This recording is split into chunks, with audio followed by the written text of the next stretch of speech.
நவராத்திரியின் 8ஆம் நாளில் சரஸ்வதி தேவியின் அம்சமாக திகழும் அம்பாளை நரசிம்மதாரிணி என்ற திருநாமத்தால் வழிபடுகிறோம். நரசிம்மதாரிணி என்றாலே சிம்மமுகத்தை உடையவள் என்று பொருள். வெற்றிகளை தரும் நவராத்திரியின் 8ஆம் நாளான இன்று கரும்பு வில்லுடன் சுற்றிலும் தன்னுடைய படைகளாக அஷ்டசக்திகளுடன் போரிட்டு இரத்த பீஜனை சம்ஹாரம் செய்த நரசிம்மதாரிணியாக அன்னை வணங்கப்படுகிறாள். அசுரர்களை அழிக்க அம்பாள் உக்கிர வடிவமாக புறப்பட்ட நாள் என்று. அதிலும் தீய சக்திகளை அழிக்க அன்னை பராசக்தி உருவெடுத்த துர்காஷ்டமி நாள் என்பதால் நவராத்திரியின் 8ஆம் நாள் மிகவும் சிறப்பு வாய்ந்தது. இன்றைக்கு அம்பிகைக்கு பத்ம வகை கோலம் போட்டு வழிபடலாம். அதாவது தாமரைப்பூ அல்லது தாமரைப்பூ வடிவிலான கோலம் போட்டு வழிபடலாம்.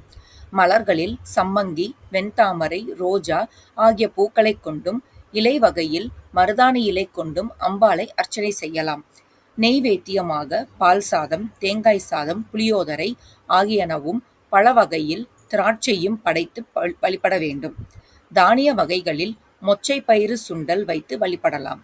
ராகங்களில் புன்னாகவராளி ராகத்தில் அமைந்த பாடல்களை பாடி அம்பாளை வழிபட வேண்டும். நிறங்களில் பச்சை மற்றும் அரக்கு நிற வஸ்திரங்கள் அணிவித்து அம்பாளை வழிபடலாம். நரசிம்மரை வழிபட்டால் என்ன பலன் கிடைக்குமோ அதே பலனை தரக்கூடியவள் என்பதனால் நரசிம்மதாரிணி என அழைக்கிறோம். இவரை வழிபட்டால் பகை அழியும். அன்னையை இன்று வணங்குவதால் நமக்கு இஷ்ட சித்தி பிராப்தி கிட்டும். நவராத்திரியின் 8ஆம் நாளில் சரஸ்வதி தேவியின் அருளை பெற கம்பர் பாடிய சரஸ்வதி அந்தாதியை பாடி வழிபடலாம். துர்க்கைக்கு உரிய துர்க்கை காயத்ரி மந்திரத்தையும் சொல்லி வழிபடலாம்.